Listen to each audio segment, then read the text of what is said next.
Hey there. Have you ever caught yourself scrolling through social media, maybe just trying to relax, and suddenly felt a knot in your chest? Or maybe you saw someone else's success, their perfectly filtered life, and thought, why am I not there yet? You're not alone. It sneaks in when you're not looking. It steals your joy, your confidence, your clarity, and your peace. And often, it leaves behind frustration, self-doubt, and a subtle sense of failure, even when you were doing just fine a few moments ago. So today, let's gently unpack this. Let's talk about why comparison hurts, and how to stop measuring your life against someone else's. Let's talk about how to grow self-confidence that's rooted in your unique journey. No judgment, no pressure. Just real, simple shifts to help you reclaim your worth and stay grounded in what truly matters. First, let's be clear. Comparison isn't a flaw. It's human. Our brains are wired for comparison.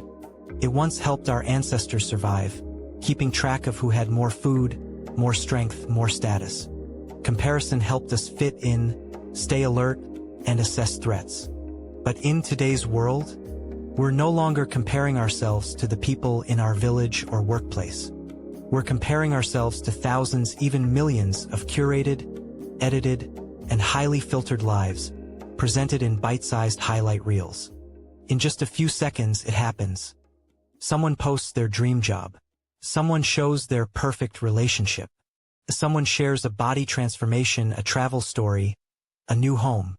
And without meaning to, your mind goes, why don't I have that? What am I doing wrong? You start comparing your behind the scenes to someone else's polished moments. And that's an unfair race from the start. It's not your fault. Comparison is default. But it is something you can learn to recognize and shift. Left unchecked, constant comparison slowly drains you. It shows up as anxiety, I'm not enough, envy, why them not me, demotivation, why even try, imposter syndrome, I didn't earn this, I just got lucky. These thoughts don't help you grow. They don't inspire you. They weigh you down. Your focus gets hijacked. Instead of nurturing your own goals and values, you start obsessing over someone else's path and lose touch with your own. The first step to changing any habit is awareness. When you notice yourself comparing, whether it's on social media, at work, or even among friends, take a breath and say, I'm comparing again. That's it. No shame, no guilt, just a gentle acknowledgement. This small pause interrupts the autopilot and brings you back to presence. It creates space for choice instead of reaction. You're not trying to erase comparison. You're learning to navigate it with awareness and compassion. Think of comparison like tuning into someone else's radio station. Their goals, their values, their timing. But your life, it runs on a different frequency. So ask yourself, what matters most to me right now? What am I working toward? And why does it matter? What small step did I take today toward my vision? These questions ground you. They reconnect you with your unique path, one no one else can walk but you. Comparison thrives in scarcity. It shines a spotlight on what you don't have. But you can flip that spotlight. Instead of obsessing over what's missing, highlight what's present. Try saying, I completed a tough task today. I reached out to a friend who needed support. I showed up, even when it was hard. These aren't small things. These are wins, your wins.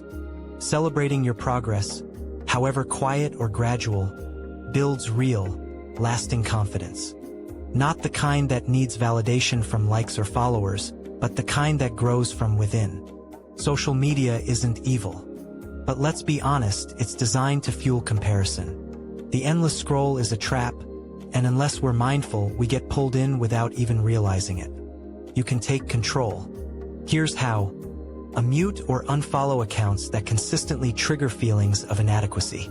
Follow people who inspire without pressuring. Those who are authentic, vulnerable, real. Set time limits on your apps. Give yourself boundaries. Schedule breaks from digital life, even just for an hour or two. Remember, your feed should nourish, not drain you. Curate a space that supports your well-being. Not one that constantly whispers, "You're falling behind." I used to spiral after scrolling. I'd see someone else's big win and feel like I was standing still. I questioned everything, my work, my pace, even my worth. But I started making small shifts that changed everything. I paused before scrolling. I'd ask, "Do I want to see this right now?" I started writing down one win every day, no matter how small. I gave myself permission to rest between the hustle, not just after it. And slowly, I stopped needing validation from the outside. Instead of chasing someone else's timeline, I started trusting my own. It's okay if your life looks different from your peers. It's okay if you're not there yet, wherever there is. Because life isn't a race. And there's no finish line you need to cross to finally be enough. Comparison may always show up, that's human. But you get to choose how much power it holds. When you pause, when you shift your focus back to your path, when you celebrate your small wins, you reclaim your joy, your momentum, your peace. You remember that your journey is not meant to be compared. It's meant to be lived. If this message resonated with you, please hit the like button. It helps more people find this and know they're not alone in what they feel. Comment below. What's one small thing you're proud of today? It could be as simple as getting out of bed, setting a boundary, or sending that email you've been putting off. Whatever it is, it counts. It matters. And if you want more videos or messages about mindset shifts, self-worth, and learning to honor your unique path, hit subscribe. You matter. You are enough. Not when you reach some milestone or match someone else's pace, but right now, just as you are. Thank you for being here. Keep choosing your story. It's the only one that truly